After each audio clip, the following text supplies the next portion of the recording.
Chief minister Revanth Reddy پر نوجوانوں سے جھوٹے وعدے کرنے کا الزام، بی آر ایس کے سابق MLA بالکا سمن کا بیان۔ سابق رکن اسمبلی بی آر ایس بالکا سمن نے چیف منسٹر ریونت ریڈی پر نوجوانوں سے جھوٹ بولنے کا الزام عائد کیا۔ اسمبلی الیکشن سے قبل کانگریس نے یوتھ ڈکلیریشن جاری کر کے ہر سال نوجوانوں کو 2 لاکھ سرکاری ملازمتوں کے لیے نوٹیفکیشن جاری کرنا، بے روزگاروں کو نوجوانوں کو مہینہ بھتہ دینا، 18 سال عمر مکمل کرنے والی لڑکیوں کو الیکٹرک اسکوٹی تقسیم کرنے کے علاوہ کئی وعدے کیے تھے۔ انہوں نے ریونت ریڈی سے اسمبلی الیکشن سے قبل جھوٹے وعدے کر کے اقتدار حاصل کرنے کا الزام عائد کیا۔ اب تک چیف منسٹر ریونت ریڈی نے ان وعدوں کو پورا کرنے کے لیے کوئی اقدامات نہیں کیے۔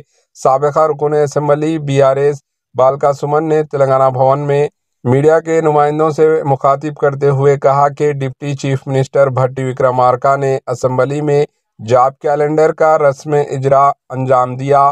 اس کے ذریعے انہوں نے 2 لاکھ نوجوانوں کو سرکاری ملازمتیں فراہم کرنے کا اعلان کیا تھا۔ اب تک اس پر عمل آوری نہیں کی گئی، جبکہ سابقہ بی آر ایس دور حکومت میں 1 لاکھ جائیدادوں پر تقررات کیے گئے تھے اور خانگی شعبے میں 24 لاکھ سے زائد نوجوانوں کو روزگار حاصل ہوا تھا، جبکہ کانگریس حکومت صرف زبانی اعلانات کر رہی ہے۔ Bureau report, AHN news.